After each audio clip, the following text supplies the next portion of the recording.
name is Cindy. I'm your host. Don't forget to hit the like, share, and subscribe, and turn on the notification for future alerts when we do go live. And if you're not a member, consider supporting the channel by becoming a member to Speak the Truth 2.0. And we do have another channel called Pray Till All Here. It's in the description, and you can always super chat us if you want your comment to stand out, because we have thousands of people each live that are in the comments, and we're not ignoring you, but we don't see all of the comments. So if you want your comment to stand out, you can always super chat us, and you can also to show support to help us continue to give you great content. You can always cash at us, and all of that is in our description. But saying all that, this is a beautiful day. It's Tuesday, and we just want to highlight, just thank God for this glorious day. But we know that today in the Oval Office, so much happened over the Labor Day weekend. A lot has gone on, a lot has happened. And we know that if Trump is calling for a press conference in the Oval Office, that means that there are subjects that he is, you know, find that they are priorities, that these are things that he needs to talk about. So we've been waiting for him to come on live. I like to really come on when I know he's about to speak.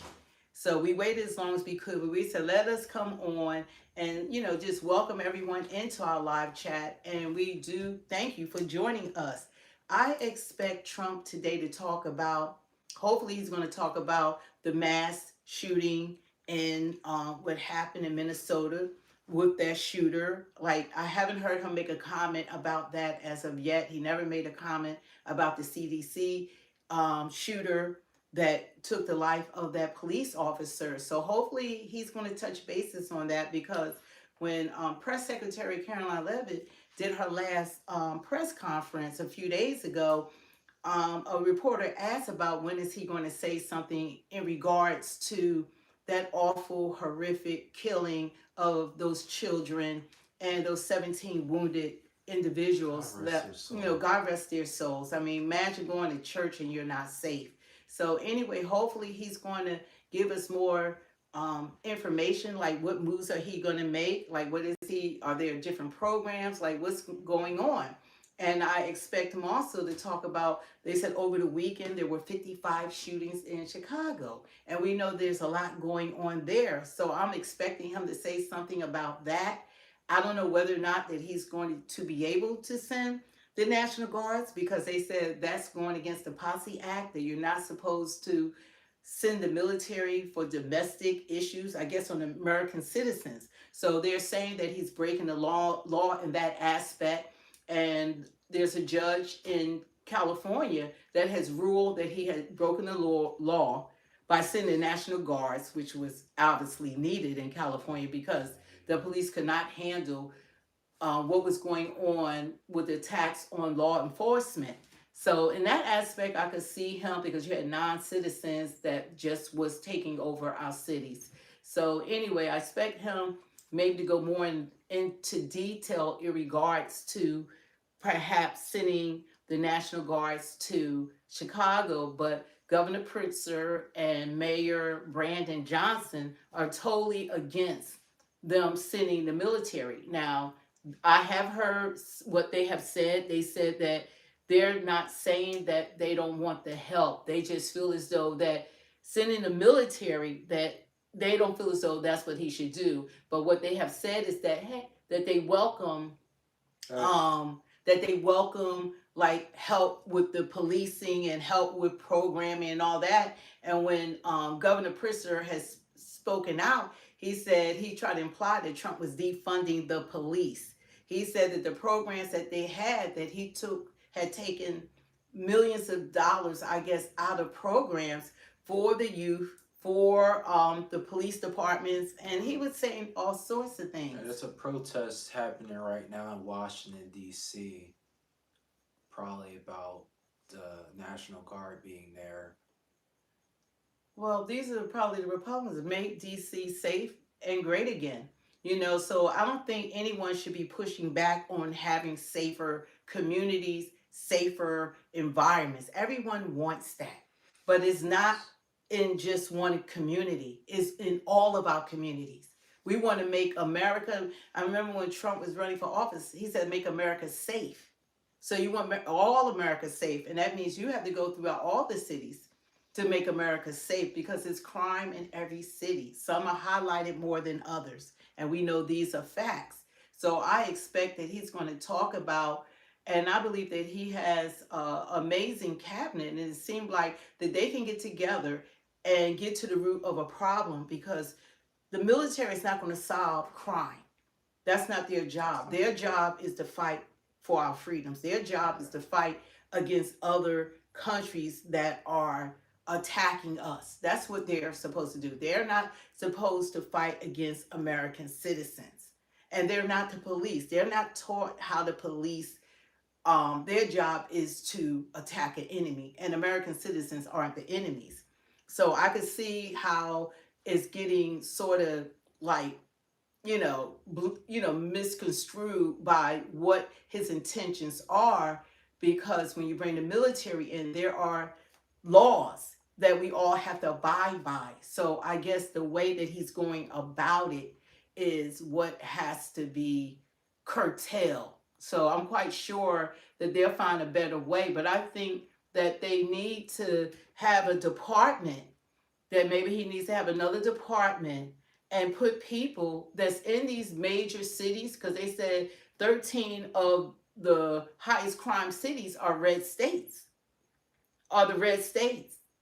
So out of 20. So it seemed like a great idea to me would be get the leaders from each of those communities in each state, come to the White House, because they're all dealing with high volumes of crime, that they come and they sit together and they figure it out, like what's the root cause, because bringing in the military is not going to solve problems, and arresting random people is not going to solve a crime problem. So you have to find solutions so that it's an ongoing resolve.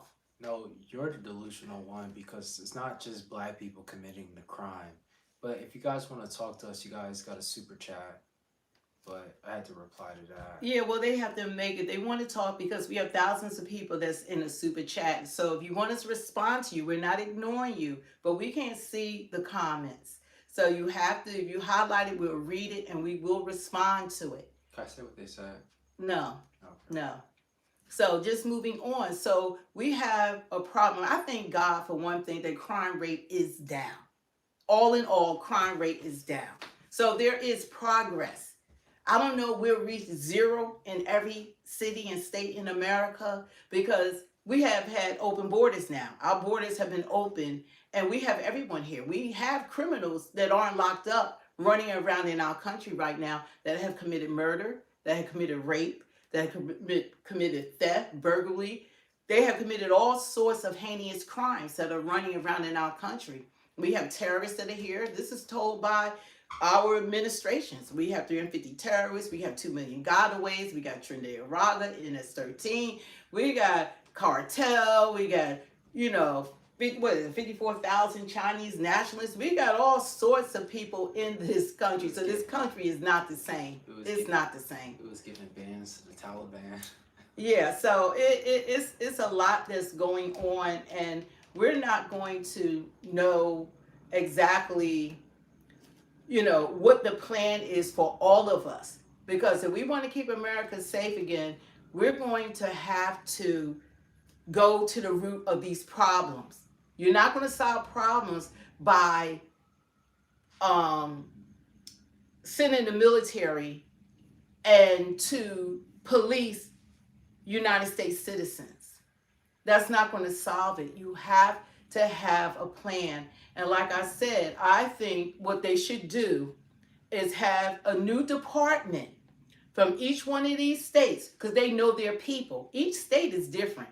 It's different mindset. And you go to around this country, you have different mindsets depending on where you live, urban, or you live in a rural area, or whatever's going on. You have different mindsets, and you need the people from those communities that they can pinpoint what is needed.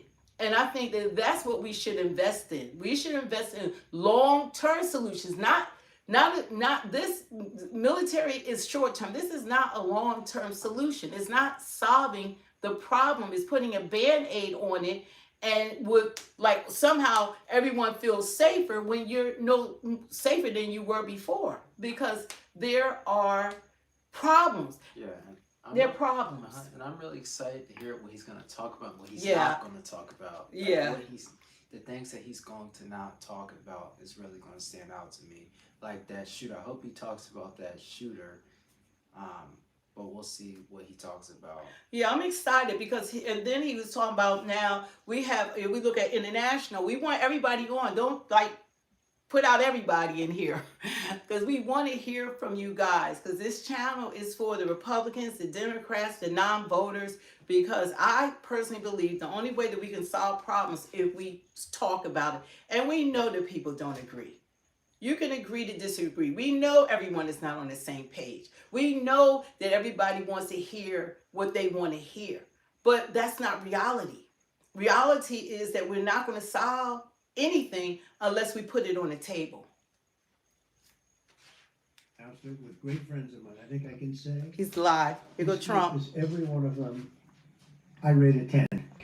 I can't always say that, even if they're Republicans, and these are Republicans, great Republicans. I want to thank you all for being here for this important announcement. 7 years in the making. As you know, this has been going on for a long period of time, and I am thrilled to report that the U.S. Space Command headquarters will move to the beautiful locale of a place called Huntsville, Alabama, forever to be known from this point forward as Rocket City. Okay, so Huntsville, Alabama, we love Alabama. I only won it by about 47 points. I don't think that influenced my decision, all right? That didn't, right? But we had a lot of competition for this, and Alabama's getting it. Huntsville in particular, so congratulations, everybody. Katie, congratulations. This will result in more than 30,000 Alabama jobs, and probably much more than that, and hundreds of billions of dollars of investment, and that's billions, because it can't be millions, it's billions and billions of dollars. Most importantly, this decision will help America defend and dominate the high frontier, as they call it. I want to thank Secretary Pete Hegseth. He's doing a fantastic job, and Secretary of the Air Force Troy Mink. Troy, thank you very much. Great job you're doing, Troy. This is such a big deal. This is one that everybody wanted to know. What are you doing? I also want to thank Senators Katie Britt, and I want to give my condolences. Her grandmother just passed away. She was 100, right? 100. She loves you, Mr. Well, and she was very proud of you. Thank you very much. Very, very proud of you. So thank you, Katie. Wonderful woman. She must have been. To produce you indirectly, I can tell you she had to be. Tommy Tuberville, who's a great coach. And I won't say anything about what happened with Alabama football this weekend. Let's leave that up. But you're not used to that, right? You're not used to that. But Tommy, Auburn won, that's right. So you're happy.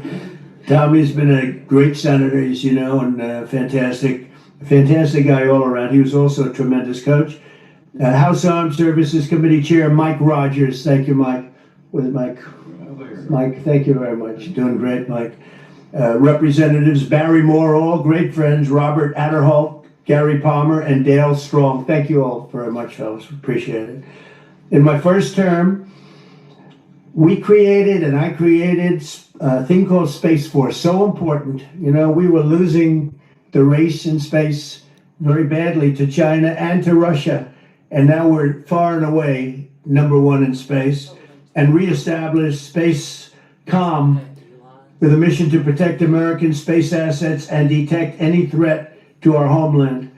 We initially selected Huntsville for the Spacecom headquarters, yet those plans were wrongfully obstructed by the Biden administration. And as you know, they moved them to a different locale. And today we're moving forward with what we want to do and the place that we want to have this. And this will be there for hopefully hundreds of years. That's where it's going to be. I will say I want to thank Colorado. The problem I have with Colorado, one of the big problems, they do mail-in voting. They went to all mail-in voting. so they have automatically crooked elections. And we can't have that. When a state is for mail-in voting, that means they want dishonest elections because that's what that means. So that played a big factor also. In Huntsville, Space Com will play a key role in building the Golden Dome, as you know. That's going to be a big thing. Everybody wants to be a participant in it. Missile Defense Shield, we're going to be having a Golden Dome that the likes of which nobody's ever seen before. The finest, the best. And by the way, Canada called. They want to be a part of it, and that'll be great. But Canada wants very much to be included in that, and then we're going to work something out with them, I hope. It will also ensure that our technological capabilities, of which we're way ahead of anybody else, there's nobody close, remain unmatched long into the future. So I'd like to ask Secretary Hegseth to say a few words. He was very much a part of it. And really, everybody behind me was. Every one of these people would call me and lobby me. I said, Katie, I don't want to talk to you anymore. I know what you want. She said, that's right, sir. That's what I want. And they got their way. So I just want to congratulate. These are really special people. They're politicians in many ways, but they're great patriots, I think even more so than politicians. So they fought very hard to get it, and it's an honor to give it to Huntsville. Pete, say a few words, please. Thank you, Mr. President. As usual, right place, right time, for the right reason. In your first administration, you established the Space Force at a time when we knew we had to be looking to that domain of space. You also reestablished SpaceCom to ensure that priority was put in place, and you, through the Air Force, independently identified that Huntsville, Alabama was the right place to put it. For other reasons, in the next administration under Biden, they decided to move it somewhere else. Well, during that time, the DoD Inspector General, the Government Affairs Office, they did their own assessments, and where did they say SpaceCom should go? Huntsville, Alabama. So what you're doing today, Mr. President, is restoring it to precisely where it should be based on what the Space Force, the Air Force, your leadership believes will give us strategic advantage in the future. That is Huntsville, Alabama. We are way ahead in space, but this will ensure we stay leaps and bounds ahead because that's the most important domain. Whoever controls the skies will control the future of warfare. And Mr. President, today you're ensuring that happens. Thank you. Thank you very much. Katie, would you like to say something? Mr. President, we are grateful for your leadership on this and restoring Space Command to its rightful home in Huntsville, Alabama. This delegation has worked together, both chambers, both parties, to make sure that Huntsville was the place that Space Command called home. As was mentioned, obviously the Biden administration chose to make this political. What we want to do is put the safety and security of Americans first. We want to make sure that our war fighter is put first. And we want to make sure that America continues to lead. And today, Mr. President, you've allowed that to happen. Thank you. Thank you very much. Tommy, please. Yeah, thank you. Thank you, Mr. President. This is a great day for our country, not just for our state of Alabama. We need help in our military. We need to catch up. And as Secretary Hegseth said, we're not behind in space, but we know where we're at, and we need to expound on that. Now, this move will save the taxpayers $480 million. It's not going to cost more. It's going to cut $480 million. We have the plans intact. It'll be behind a secure wall in Huntsville, Alabama, at Redstone Arsenal. We have 40,000 people there. We have the FBI there. We have missile defense there. We have NASA, Blue Origin, and SpaceX. It is the perfect place for Space Command. I would tell you today, and I've spoke with the President for the last 3 or 4 years about this. If I thought it needed to go somewhere else because I understand the security of our country, I'd be for that. But the best place for Space Command is Huntsville, Alabama, because what we have and what it means to this country is going to be so important. So thank you, Mr. President, for this, and we look forward to building a huge Space Command and having the Donald J. Trump Space Command Center in Huntsville, Alabama. Wow. Sure. Well, Mr. President, thank you. I'll be very brief here. I lobbied the president hard to put it in Ohio, but he said these people behind us, these Alabamas, are just too powerful and too persuasive. And so it's in Alabama, but as Tommy said, this is exactly the right place for Space Force and Space Command. I think Americans ought to appreciate the fact that you can't win the battle of the future unless you control the skies. The cyber security, the communications, the entire infrastructure of the battle in the 21st century will be in space. So it was a visionary move in the first administration for the president to set up Space Force, and I think an equally visionary move to make sure the Space Force is right where it should be in Huntsville, Alabama. Thank you, sir. Thank you very much. Gentlemen, anybody want to say anything? Would you like to say? Mr. President, another promise made, another promise kept. You think about it, Redstone Arsenal is critical to national security. The president said when you were the 45th president, let's do what's right for national security. And today, that's exactly what we're doing.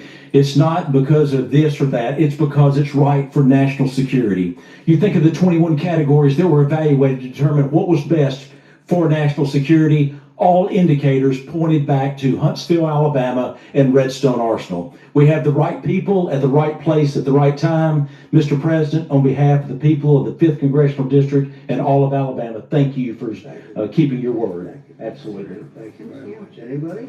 Let me just say, Mr. President, I want to say thank you. And thank you for doing this because it was the right thing to do.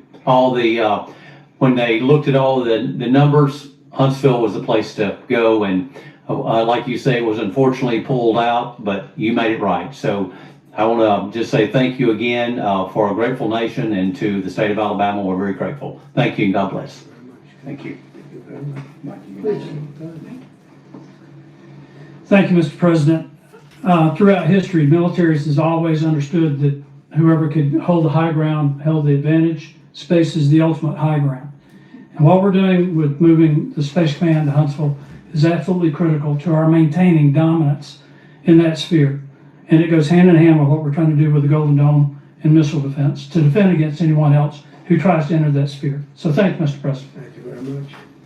Please, go ahead. Thank you, Mr. President. And obviously, national defense is a huge issue. And when you look at the scores, Alabama was #1. And for political reasons, it was moved out of our state. But Mr. President, thank you for making priorities the defense and the warfighter and the safety of this nation. And in the big, beautiful bill, that Golden Dome will be built in Huntsville, Alabama, and we're grateful for that. Thank you. Listen, as chairman of the Armed Services Committee, I care very much about what's most important for our national security. And the president held a nationwide competition to determine where we should have this command. If y'all remember, at the end of that competition, where Alabama came in first, there was a lot of complaints from the other states who did not place well. He said, we'll do it over with new criteria to accommodate your concerns. Alabama came in first in that second competition. His Secretary of the Air Force reviewed the results, said it was fair, and the president named Huntsville. It was the Biden administration that decided to make it political, even though his own Secretary of the Air Force said it was a fair competition and it should be in Huntsville. So I want you to know I appreciate this president standing up and being strong and saying he's going to make this right and put it where it rightfully belongs. That's Huntsville, Alabama. Thank you very much. Good job. So thank you all very much. You are going to leave me alone now. You're not going to call me anymore and talk about this subject, right? You promise? They'll start something else.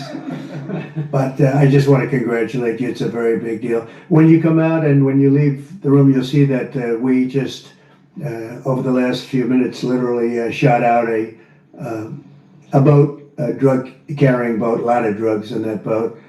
And you'll be seeing that and you'll be reading about that. It just happened moments ago. And our great general, head of the Joint Chiefs of Staff, who's been so incredible, including what took place in Iran, knocking out potential nuclear power for a long time to come. I think within a month they would have had it. We didn't do what we did. But he gave us a little bit of a briefing, and you'll see. And there's more where that came from. We have a lot of drugs pouring into our country, coming in for a long time.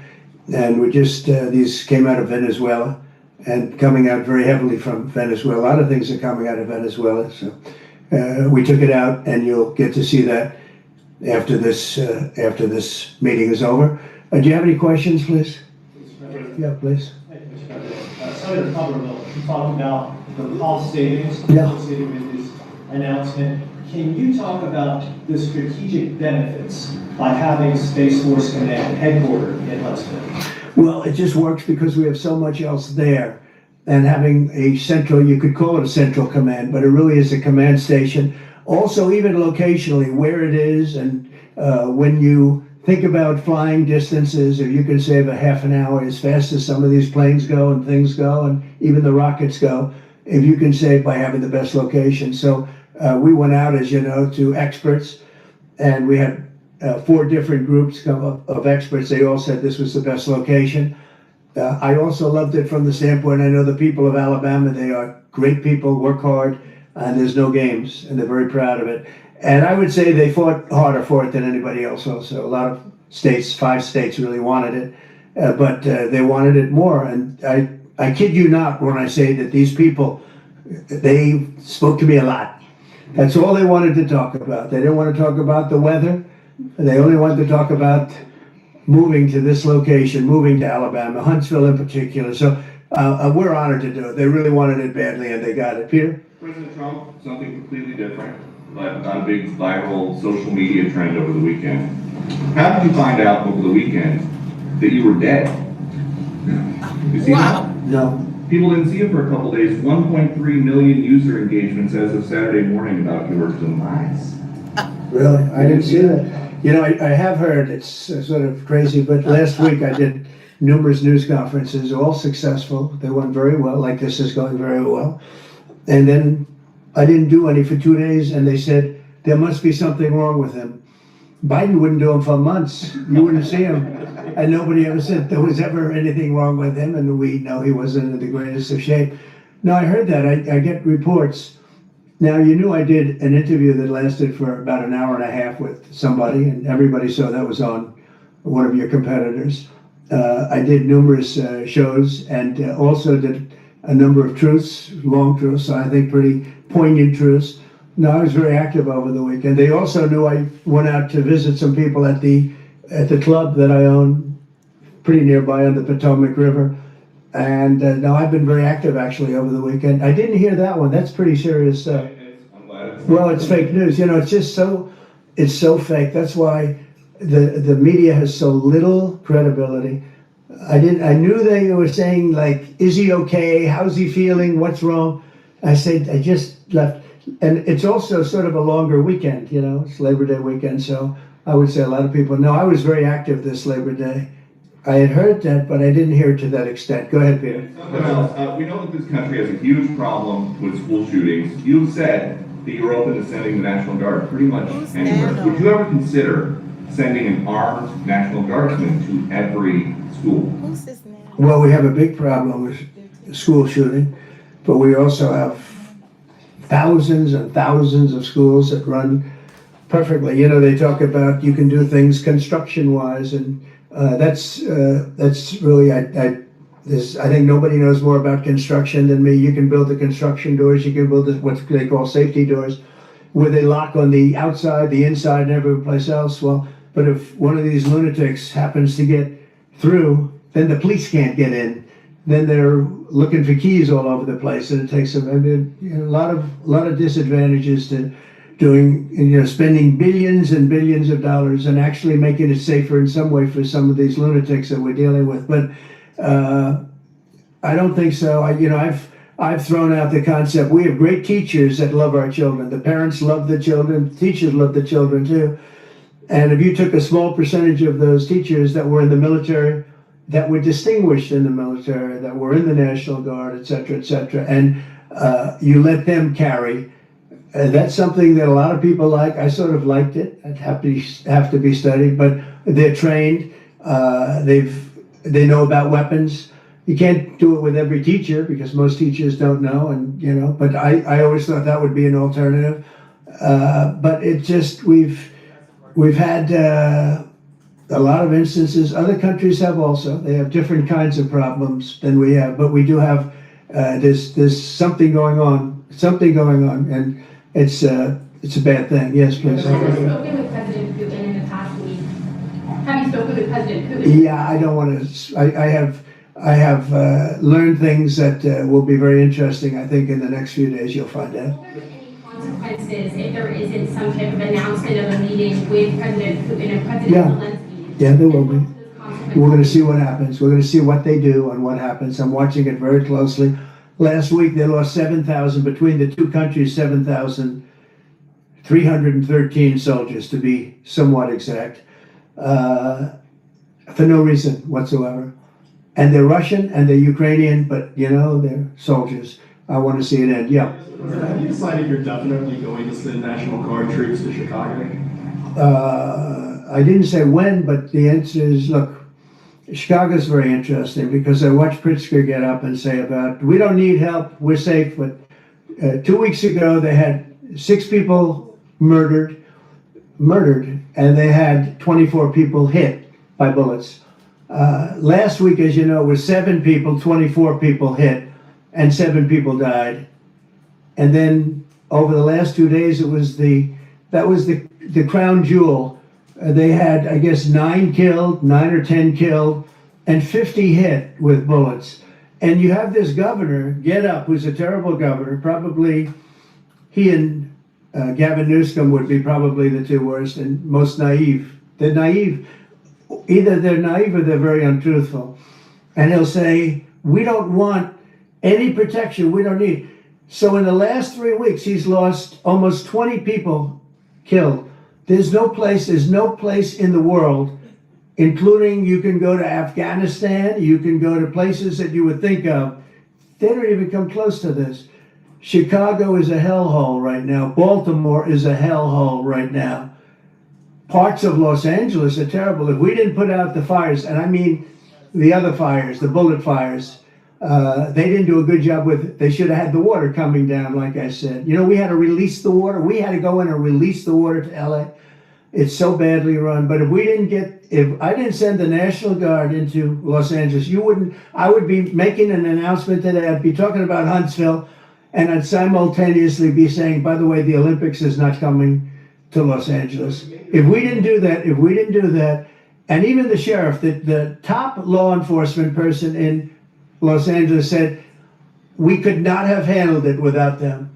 So that's what he said. Make your mind up on Chicago, though?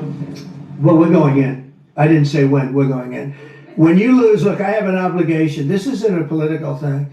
I have an obligation. When we lose, when 20 people are killed over the last 2.5 weeks, and 75 are shot with bullets. So let me tell you a little story about a place called DC. District of Columbia, right here where we are. It's now a safe zone. We have no crime. It's in such great shape. You can go and actually walk with your children, your wife, your husband. You can walk right down the middle of the street. You're not going to be shot, Peter. You're safe. Everyone likes you anyway. They probably wouldn't do it. But it's so dangerous. And there are people in this audience that you've suffered greatly. There are people in this audience that have been mugged and hurt badly, and they don't want to talk about it. Maybe you were very brave in talking about it. You made quite an impression on a lot of people. I appreciate it. But there were other people in this room that have been hurt very badly just walking down the street in D.C. Washington, D.C. is a safe zone right now. It's a safe city. The restaurants are open. They're booming. You can't get a restaurant. New restaurants are announcing that they're going to be open. This took place in 12 days. Now it's 15 days, but 3 days ago it became what's known as a safe zone, as a safe city. And this city was really bad, really, really bad. We took 1,600 people out, hardcore criminals that will not be coming back anytime soon. And we're very proud of it. To have our nation's capital lose every week. It was like years, many years, where every single week somebody was killed for many, many, many consecutive weeks. This went on for years. And then we had, last week it was announced that nobody was killed last week. And I made that announcement in front of a very distinguished leader of a country. And I'm saying proudly, ladies and gentlemen, nobody was killed in Washington, D.C. this week. He looked at me like, what's that all about? I said, yeah, we have a little bit of a crime problem. And we don't have a crime problem in Washington anymore. And the mayor has been very helpful, and the police commission has been very helpful, and it's been a great team. And I would love to have Governor Pritzker call me. I gain respect for him. and say, we do have a problem, and we'd love you to send in the troops, because you know what? The people, they have to be protected. I saw it today on one of your networks, not a friendly network, except really the opposite, I would say, very unfriendly network. And they interviewed about 12 people on this morning. Most of them were African American, who were black. And they were saying, please, please, please let the president send in. These were people from Chicago. Please, we need help. We need help. We can't walk outside. We're petrified. If the governor of Illinois would call me up, I would love to do it. Now, we're going to do it anyway. We have the right to do it because I have an obligation to protect this country. And that includes Baltimore. I saw where Governor Moore was asking me to take a walk down the street of Baltimore. Well, Baltimore is a very unsafe place. It's rated number 4 in the city, one of the most unsafe places anywhere in the world.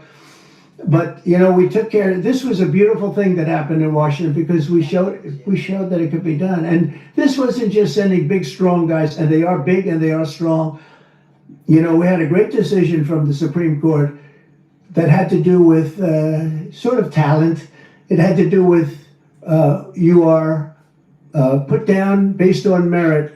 You can hire based on merit.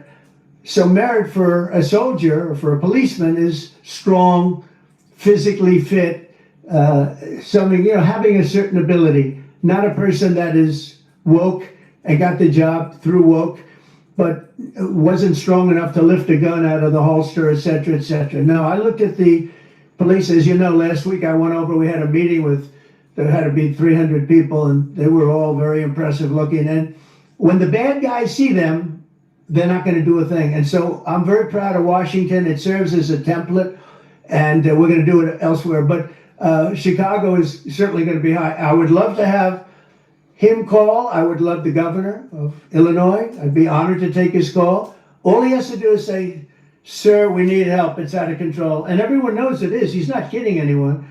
I would love to have, I would say, Governor Moore call, because I watched him over the weekend trying to explain that Baltimore, what they need is housing. No, they don't need housing. They need to get rid of the criminals. These are hardcore criminals. You know, we took many people off the streets of Washington, D.C. They're hardcore. They're not going to be good. In 10 years, in 20 years, in 2 years, they're going to be criminals. They were born to be criminals. Frankly, they were born to be criminals. Nobody's born to be criminals. And they'll cut your throat. And they won't even think about it the next day. They won't even remember that they did it. And we're not going to have those people. Washington, D.C. is now a safe zone. It's a safe place. And you can walk, Katie, you can walk right down the street with, by the way, one of the biggest human beings I've ever seen, which is her husband. He was a football player for like 11 years in the NFL. He's a big person. But big doesn't mean anything when they have guns and when they have knives and everything else that they have, right? But you can walk right down the street, even by yourself, and you're totally safe. Washington, D.C. is a great thing. Yes, ma'am, please. Mr. President, as you're calling on Democratic leaders across the country to work with you on crime, do you see your efforts here in D.C., including, for example, working with Mayor Bowser here as a model for bringing more bipartisanship in matters, not only with crime, but also issues that matter to everyday American people's lives? So Mayor Bowser's been great. She could have taken the thing, and then after I clean it up, they'll take credit for it. You know what they do is they take credit. Like, we cleaned up Los Angeles. We did a great job there. And it was overwhelming what was going on. And again, the police chief made a statement that we could not have done, there's no way they could handle it. You saw what was happening out there. It was going to be a disaster. We stopped it cold. If we didn't do that, would have been a very sad day. And you know, remember, we have the Olympics, we have the World Cup, we have all these things coming, and we have 250, all of these things coming. But I watched Newsom get up and say he's doing the great. He's not, we're the ones that did it, and that's okay, whatever it takes. But the main thing is but he got up and said, we did it. Well, he didn't want us there. And he's going to need us again because it's starting to form again. I see it. It's starting to form again. You know, we have to maintain. It's like maintenance on an airplane. You can buy it, but you have to maintain it. And if you don't maintain it, a good plane becomes very unsafe very quickly. So it's an honor to do it. It's a lot of presidents wouldn't do what I'm doing. I don't need this heat, but when I watched television last night and I'm watching the news and I see that 9 people were killed in Chicago and 54 were badly wounded with bullets, I say, that's not this country. We have to do something. And I do say this, I say this very much. I'm not speaking to anybody but them right now.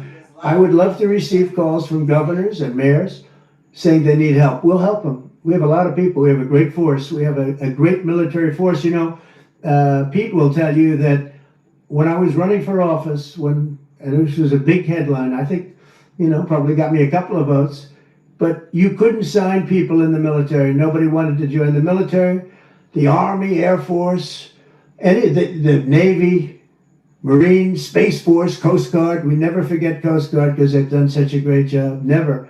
But nobody wanted to join any of them. We were way below what we wanted. Every single one. The closest was the Marines, whatever that is. You'll explain that to me. But the closest was the Marines. But every service was way down, way down. And then I got elected, and our country's the hottest country anywhere in the world right now. Everybody's talking about the USA. They're talking about the job that we're doing. Everybody. We have the best economy. We have a very, very important decision being made by the Supreme Court because our country is the richest, the strongest, the most powerful. But if for some reason some liberal court, I'm talking about the court that just ruled, where even an Obama judge voted in favor of us, which I gave him a compliment yesterday, as you know. I said that took great courage. But it's a liberal court, and it's going up to the Supreme Court, who I think have been incredible people. I think they've made very wise decisions. But the tariff question, because without the tariffs, this country is in serious, serious trouble. We've taken in almost $17 trillion of investment is coming in. Most of it is coming because of tariffs. And if for some reason somebody wanted to be politically correct, I actually think it's unpolitically correct. I think politically correct is to approve it because there's nothing so popular as what's happened to our country. Our country is doing so well. But we had a liberal court gave us a very shocking ruling. And that ruling is basically saying that the trillions of dollars that are pouring into our country, putting us in a position like no country is anywhere in the world, that they'd like to see us that taken away. By the way, a lot of the people behind that lawsuit, that particular, are from foreign countries. I might add. There's a video that is circulating online now of the White House where a window is open to the residents upstairs and somebody has thrown a big bag out the window. Have you seen this? No, that's probably AI generated. So actually, you can't open the windows. You know why? They're all heavily armored and bulletproof. So that's a big video. Well, it's got to be because I know every window up there. The last place I'd be doing it is that because there's cameras all over the place, right? Including yours. No, but every window, I've never seen a window that's, in fact, my wife was complaining about it the other day. She said, love to have a little fresh air come in, but you can't. They're bulletproof. And number one, they're sealed. And number two, each window weighs about 600 pounds. You have to be pretty strong to open them up. No, that has to be, where was the window? Let me see.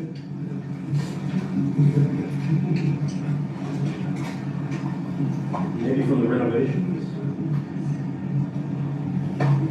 Which is the window? It looks like this is on the 15th Street side, I think. Yeah. So right here. Yeah, those windows are sealed. Those windows are they're all sealed. You can't open them.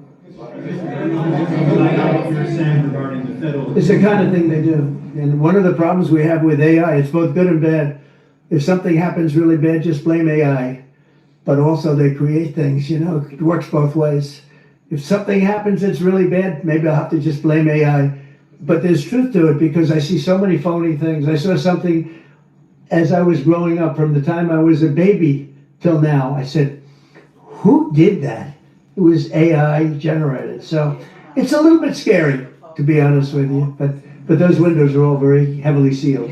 Thank you, sir. I follow up with what you were saying regarding that federal appellate court that ruled against you and your administration as it relates to your... Well, they ruled against our country, the court, and they ruled against us before. It's a very liberal court. You call it highly partisan. in your. Well, it certainly is, it certainly And in is. fact, it was along ideological lines, 7-4. Well, except that we actually got one of the Obama judges that was appointed by President Obama voted in favor of the tariffs because he felt it was imperative for our country to thrive and survive even.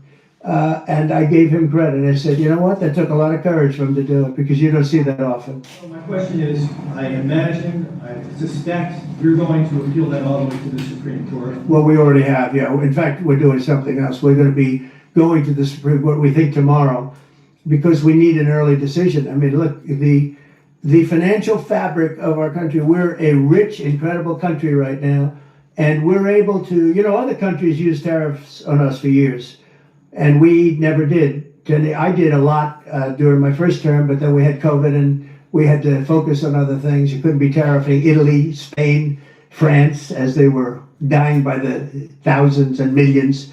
But we did with China, and China paid us billions and billions of dollars. And I started the process, but then I had to end it a little bit because of COVID. We focused on that. But no, it's a very important decision. And frankly, if they make the wrong decision, it would be a devastation for our country. We've taken in trillions of dollars. And by the way, all these countries signed agreements, as an example. They're all happy, everybody's happy. But some whack job put in a lawsuit. It went before a very liberal court, and the liberal court ruled, it was 11, they ruled 7-4, with one of the most liberal of them all voting in our favor because they're patriots. I think I give tremendous credit to that judge. And now it's going to the Supreme Court. Now we're going to be asking for early admittance. We're going tomorrow, and we're going to ask for an expedited ruling because, you know, when you look at the stock market's down today, the stock market's down because of that. Because the stock market needs the tariffs. They want the tariffs. If you look at AI, all of those, you know, all of that money that's going to be invested, trillions and trillions of dollars, the biggest thing, bigger than the internet, I suspect. It's the internet plus 3 or 4 other things combined. We are leading very substantially with AI. We're leading because of tariffs. We're leading because of talent, and this is where they'd like to be. But without the tariffs, we wouldn't have a chance because we wouldn't be able to protect those investments of the companies coming in. So if you took away tariffs, we could end up being a third world country. That's how big the ruling. So we're asking for an expedited ruling. You have a Republican-controlled Congress. You control the House. You control the Senate. 60 votes.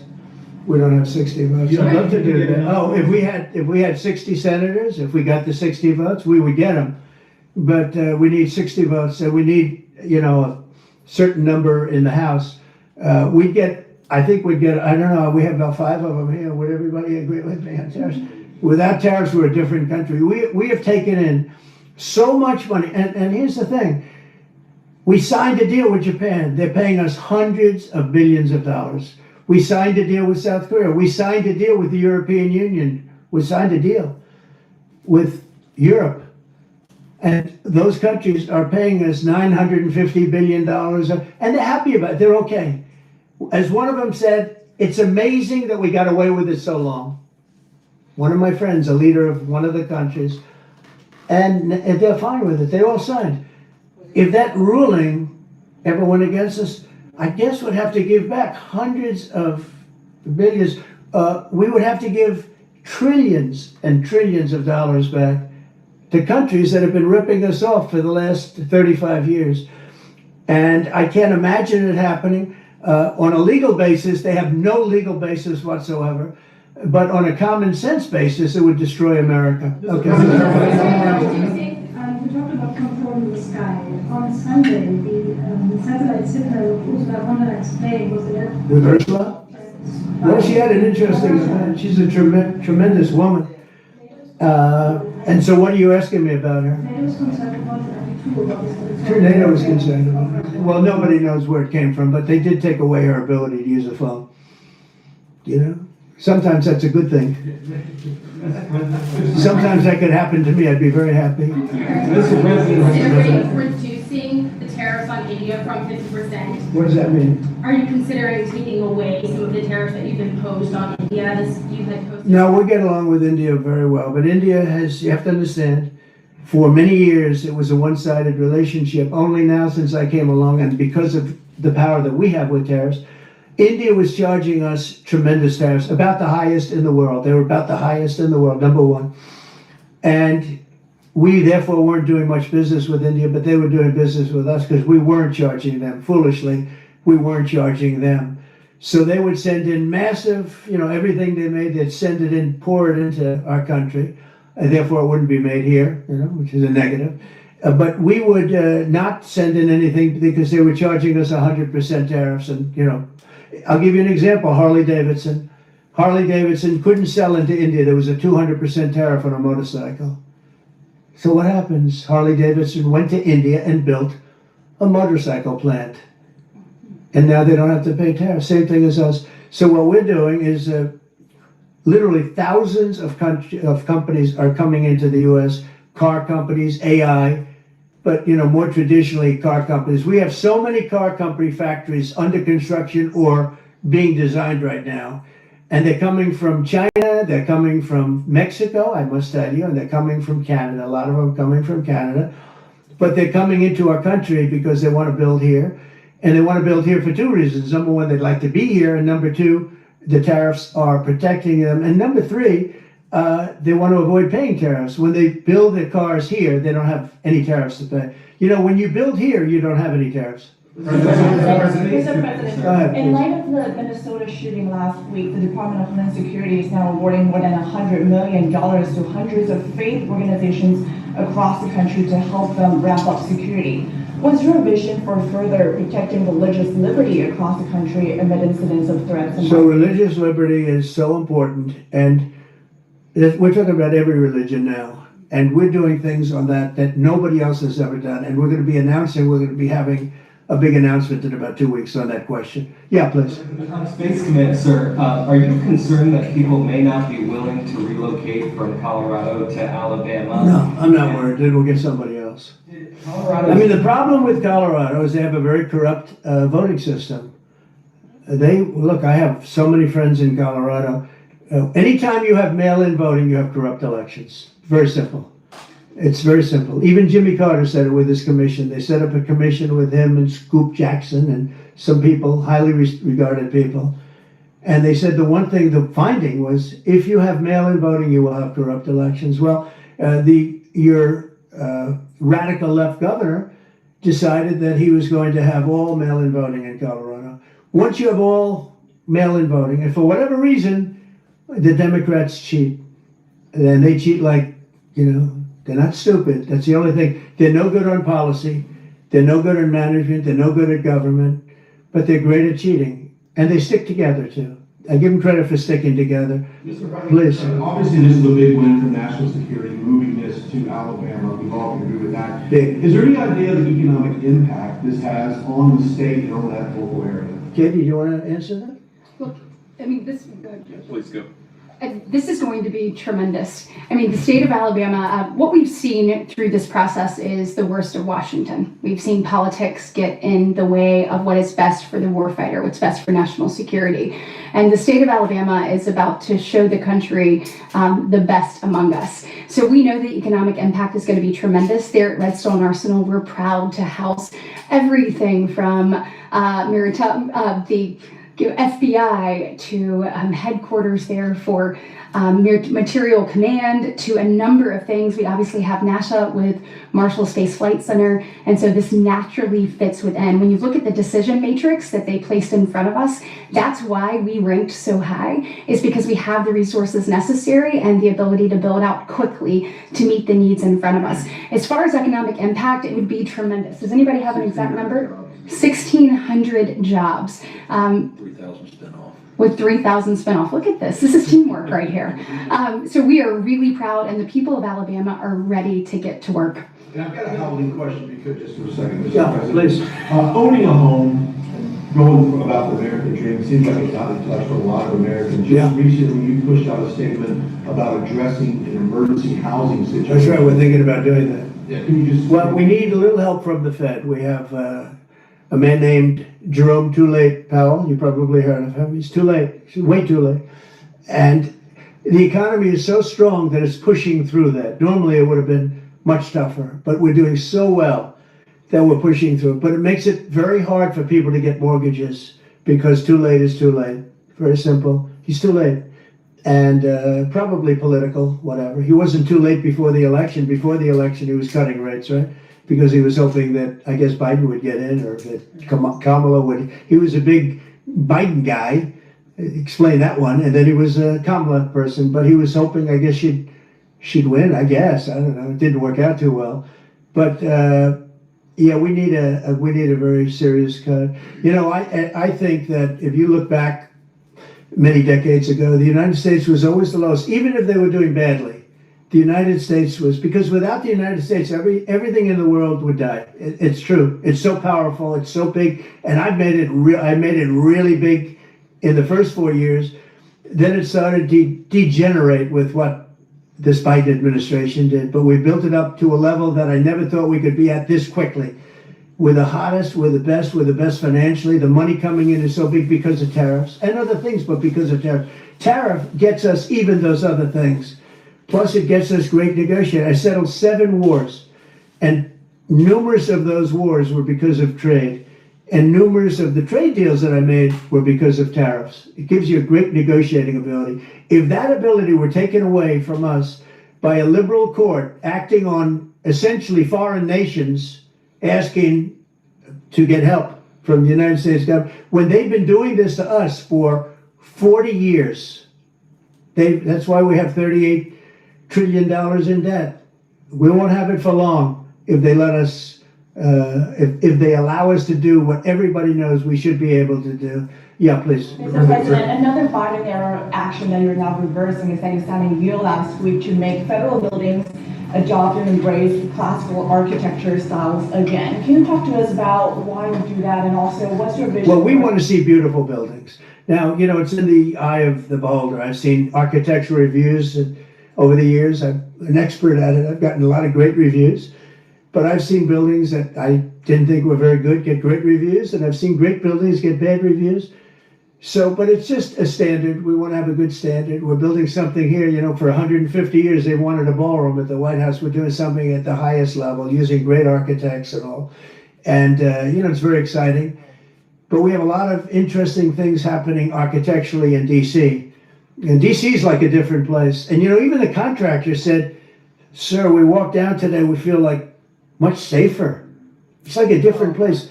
Washington, D.C. is great. Now, we're going to also beautify it. We're going to put a topping on the roads. We're not going to rip them apart and take 4 years to build a road that was exactly the same by the time you build it.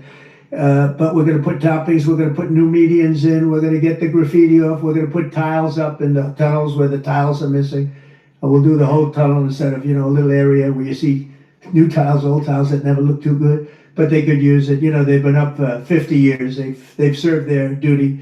But we're going to make this within about a 20-mile radius from the White House. We're going to have this place spick and span. It's going to be crime-free, and it's going to be spick and span. It's going to be, you'll be proud of Washington again. Go ahead, please.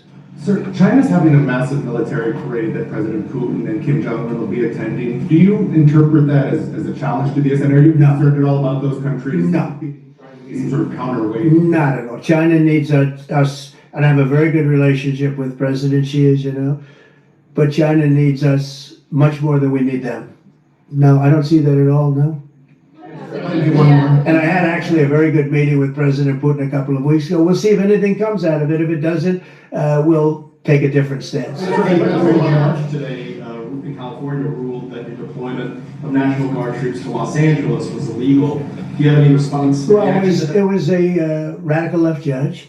But very importantly, what did you not tell me in that question or statement that you made? Pretty much of a statement, I think. Well, I was asking for your response. No, you didn't say what the judge said, though.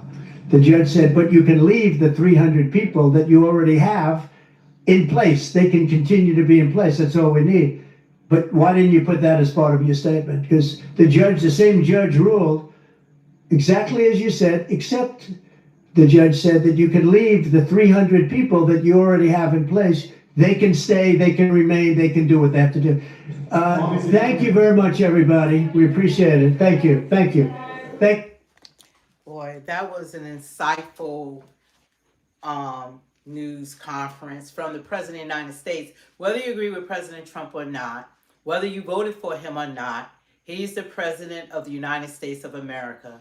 We can agree to disagree on so many issues, but I feel as though that as far as dealing with that $36 trillion debt, just that alone, dealing with closing the borders, that alone, we needed him to be president.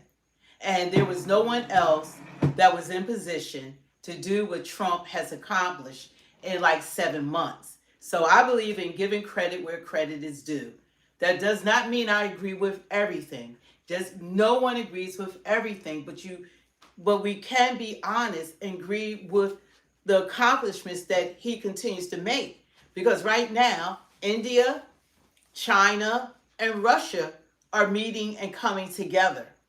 Those are 3 world powers. You got the second and third world powers coming together, and now we got India, and all of them have nuclear capabilities. So Trump, if he wasn't in office, I promise you, if Kamala was in office, we would not be the world leaders. Those people are powerhouses. They don't even respect women. They don't respect Zelensky. They don't respect weak men. They certainly wouldn't have respected Tampon Tim. We would be in a war right now. I wholeheartedly believe that World War III would be active right now because we were coming off as weak. We didn't have any real leadership. We didn't have anyone speaking for us, as Americans. That Biden was not in a position to be president. Kamala wasn't in a position to be elected. As soon as she lost the election, she got ghost. She's not even running for governor at this point. The press secretary, she changed party. She's no longer a Democrat. It's like they didn't even respect their own party, and there still isn't a leader in the party. To the people in the chat, if you want us to read your message, you have to super chat us. Yeah, we'll read and we'll respond to any of your messages, but there's no way we can read all these messages. But if you want your message to stand out, super chat us, and then you will get a response from us. We're not trying to ignore you, but we can't read and see everything. It's happening so fast. And the people that have priority on this channel are our members. So you consider becoming a member. They have priorities. And we have several members right now. Gossi, Lossie, Chevy, Debbie P, Debbie Gossi, I said. Jeremy Stick, Laura. So it's different members that we have. So think about becoming a member of Speak the Truth 2.0. And one thing you have to realize is that if you don't like what's going on, you got to pray for those in authority over you. You have to pray for this president. I don't agree with everything that he's doing, but I support most of what he's doing. Yeah. I support most of what he's doing. Now, regardless of how we feel personally about him, he is trying to do the best in his mind that he can for this country. Because he doesn't need all this aggravation. He doesn't need to be going by sleep. I don't even think the man ever even sleep. He don't have to deal with the drama. He doesn't have to go through what he's going through. There's nothing in it for him. There's not enough money that you can pay him for this because he's already rich. He's not rich. He's wealthy. That's a difference. He's a billionaire. So it's nothing that we could do for him. Everything he's doing that he believes is for the betterment of this country. And that's how he feels. Now, I don't agree with, I believe in following the Constitution. I believe in the Posse Act. You're not supposed to, send your military on domestic affairs. They're supposed to fight to protect us, not fight against us. And I believe in long-term solutions. I believe that cabinet is full of intelligent, smart people. I believe that they should come together. They need to set up with these states that have high crime rates, and states that have 13 states, believe it or not, they don't talk about it, have high crime rates in Chicago. And when you take the funding out of these these urban areas and these areas, that's what happened. Funding was taken from them, even from this administration, if I'm going to be honest. The programs, they what they need, they're removing instead of adding so that they would get the help. Because believe it or not, there's mental illness in every community, including the Black community. It's something going on that needs to be solved so that this will be a long-term solution. But look how they A long-term solution. Look how they do it. The mass murder that tragically took the lives of children. He had mental health problems. 17 people shot and killed. Yeah. But Chicago, thugs crack down on crime. Not that their mental health might be messed up. They got mental health issues. Yeah. Those are mental health issues. They're traumatized. The Black community been traumatized for years. Yeah. And nobody's looking at, and Black people don't go to therapy, which we should. And Black people need mental health as well. And we need to look in more mental health for all communities and try to solve the problems. That's how it's long term. Putting the military and saying that everyone, the people even in DC, and I'm not going to prolong, I'm going to do a show on this, even if people being arrested in DC are not all criminals. They have a lawyer I could show. He's walking down the street, a Black lawyer walking down the street. They handcuffed him and was looking for something because he was a Black man walking down the street. And see, that's what I don't like, is that when you're Black, every Black person is a suspect. When the president of the United States called all Black people thugs, they don't differentiate that that's an architect, or that little 12-year-old kid. Black child is a genius. They got a 2-year-old baby on America's Got Talent that can do multiplication and everything else. Black kids, we're intelligent. We're movers and shakers. We've built a lot of magnificent things, of not just in this country, but around since the beginning of time. We have contributed to this world.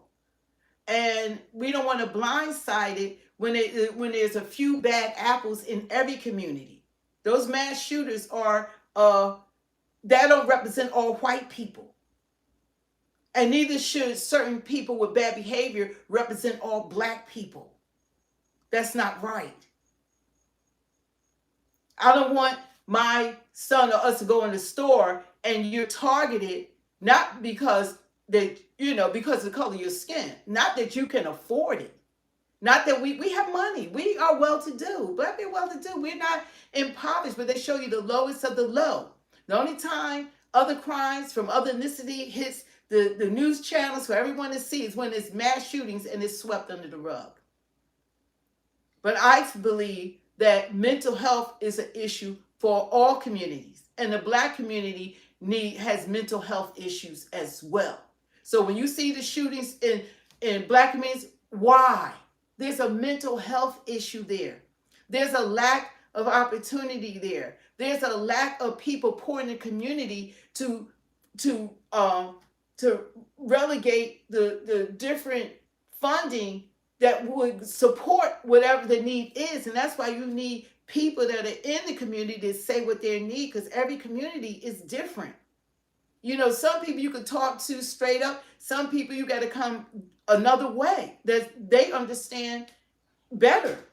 But I think that if we want to really help this country so that Americans are not fighting against one another, American citizens shouldn't be fighting against one another. The military shouldn't be deployed on American citizens. That's against if you believe in the Constitution, that's against the Constitution of the United States of America. But there are solutions to do this.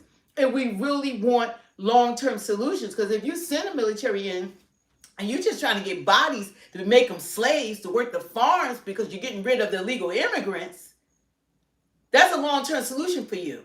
But to say that they're beyond rehabilitation, that's a lie from hell. Because even the president of the United States was in prison.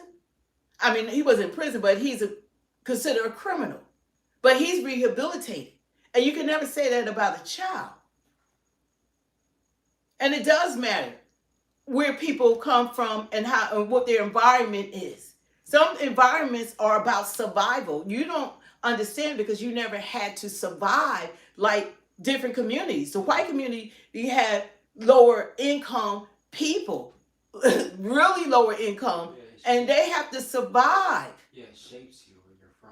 Yeah, it shapes you. Your environment matters. I like when I was telling my mom, like my father was in the service. He was in the Navy, and we traveled. And so that's how you grow as a person. But there are some people that never been out their neighborhoods. I was surprised my first government job, I could not believe that one of my coworkers had never been out of her neighborhood. I'm like, what? You never been on the streets, the longest street in the city? You never, but people, you'd be surprised how people don't venture out and they only know what's in their community and they don't go outside of the community. But it's more for them because God has given us all a purpose and nobody is better than anybody else. And God didn't make your brain more superior than anybody else. He's given us all the same capabilities.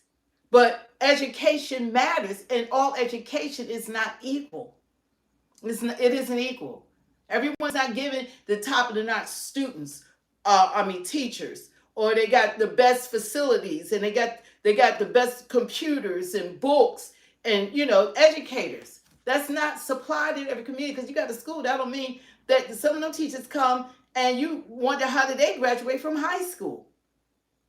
So we have to really be mindful of these things. If we really want to have crime-free America, and it's no crime-free everywhere in the world, but if we want crime-free, we have to have a committee. Trump could set up the White House, get those leaders that represent those 20 states that have the highest crime rate, and 13 of them are red states, come together and sit down and come up with a plan. Because when people communicate, and I'm a leader. See, I need to be in the room. Maybe they're not saying, nobody's saying what I am saying. People say, oh yeah, get the truth. But they're Americans. Y'all didn't do it for the immigrants. We got everything in this country running around right now in the country. And at the end of the day, Black people are still the threat. We got to stop that. We got to be for one another, help for one another, and look for real solutions. That's what we have to do. Don't say sitting in the military and grabbing people. You're not going to stop crime because crime is always going to come back. It's always still going to be there.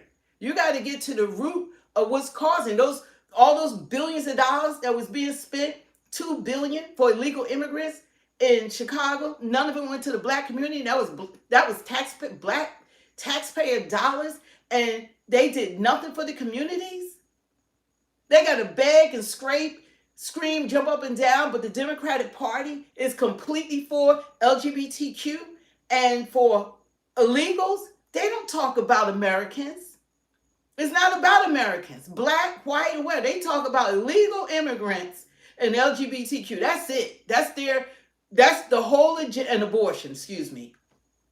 But we got to be open-minded.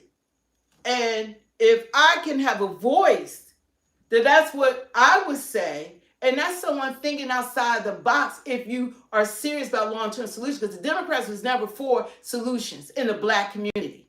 They perpetuated. They were behind all those organizations from Jim Crow, the Ku Klux Klan, the mass incarceration of Black people. They're behind all of it. They were against the Civil Rights Bill. The Republicans weren't doing all this. This was done all by the Democratic Party. And I was voting for a party that was completely against everything I believed in, and I didn't even know it. And now I come over to the Republican Party. Now it look like we're doing a playback of the 1994 crime bill. Oh, crime, locked all the Black people up. Oh yeah, let's do mass incarceration. But you took the fathers out the household. Now you want to act like that everybody now Black people can't be rehabilitated and again locked up for minor. You know how many Black people locked up for minor crimes that spent 20, 30 years in jail? Minor. That Black people locked up 5 times more. Not that they're committing 5 times more, but you're sentenced 5 times more. And we don't commit the highest crime. But but white people do. But we're the face of crime. Just like the face of DEI. And we don't benefit from DEI. So it's a lot of lies that the media does, just like they did with Trump, making him a felon, saying that, oh, he's a felon, He got 34 accounts. He's Hitler. They said so many things. I believe everything they said about him in 2016 and 2020 till I got to 2024. Because the media did 93% negative reporting on him. And that's what they do with the black community. 93 negative reporting on black people. So when people come from other countries and other nations, they think, oh, the black people, they this and that. No, we are successful. Don't lump us all together.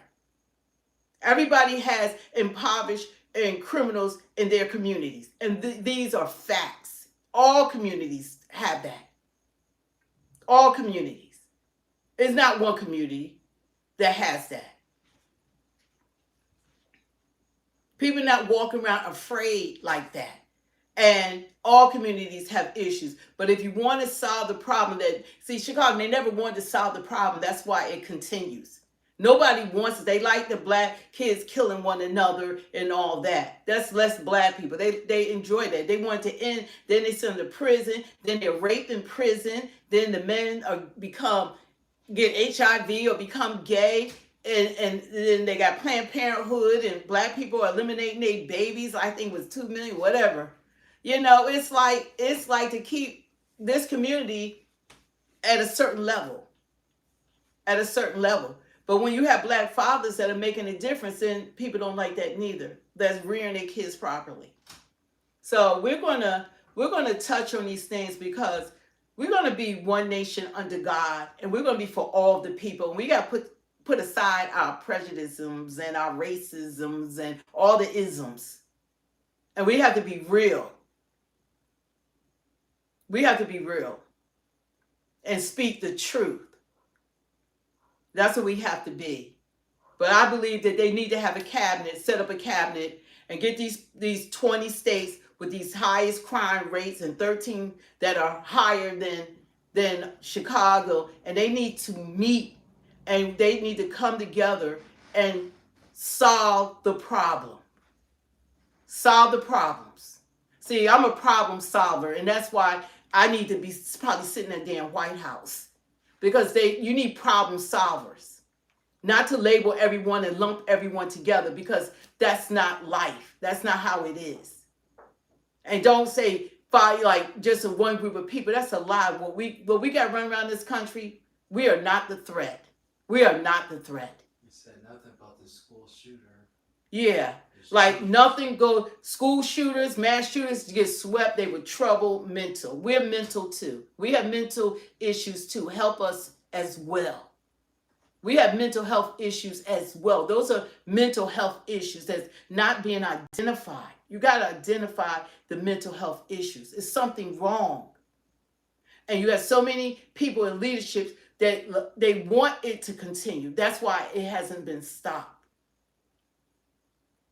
But there's better ways to do things. And I'm here for it. And I will let my voice rings out. Like I asked God, enlarge my territory, that your hand will be with me, keep me from harm. And God granted my request. Because we got to stop all the lies.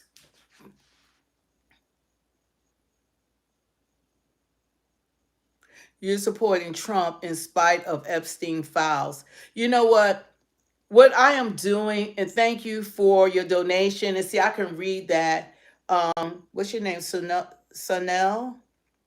I don't know what's going on with the Epstein files. I am not an expert on that. It's more to a president than one issue. Like I said, I don't support everything that any president has ever done, or Democrat leader or Republican leader. But with Trump, I support the majority of what he's doing for the country. But the Epstein files, I don't know what's going on with that. I know that he has to address it because it's not going to go away. It's not going to go away. He has to address the Epstein files. And I believe once he addressed that, that's the only time it's going to be put to sleep. But as long as he keeps talking about everything else, people look at it as guilt. People are going to look at it like, why is he evading this? He's talking about this, that, and the other. And this is something that he promised to the people. So he shouldn't have made the promise, and he wouldn't be getting all of this backlash. But you can't say now it doesn't exist. So hopefully in the near future, he will address it. I think that with all the other news, he wants it to go away because a lot of times news cycles, they only last for so long that people move on to new news. But for some reason, people, even Republicans and even MAGA, everybody wants what's going on with that. And he's going to have to address it. And I think he should do it sooner than later, and then he can move on. So I don't know. I'm not going to have opinion about the Epstein files until it's actually released and we know more about it. It must be some juicy stuff or whatever, because this is kind of, it is becoming bigger because not releasing it, not providing what was promised to the people. So that's I don't know until I learn more. And once I learn more, and once he does what he promised he was going to do, then I can comment on it. But as far as what he's doing for this country, what he's doing around the world, he has a big part of stopping wars, ending wars, and bringing peace to different nations. See, he has done these things. He did close the borders. Things like that he has accomplished. And the tariffs is an issue because that's this is how he's able to get these other countries to do what they were supposed to be doing all along. So, why are we paying 200 tariffs and they're not paying us anything or nowhere nearly? So I believe in fair trading. I believe in that the United States, we're not $37 trillion in debt because it wasn't bad business being done in the United States of America. The people that have been in charge, all these different past administrations, they put us in this debt. We're dealing with debt that has to be resolved. We have to deal with the debt, or it's going to be nothing for your children's children, and maybe nothing for your children. We got to deal with the debt.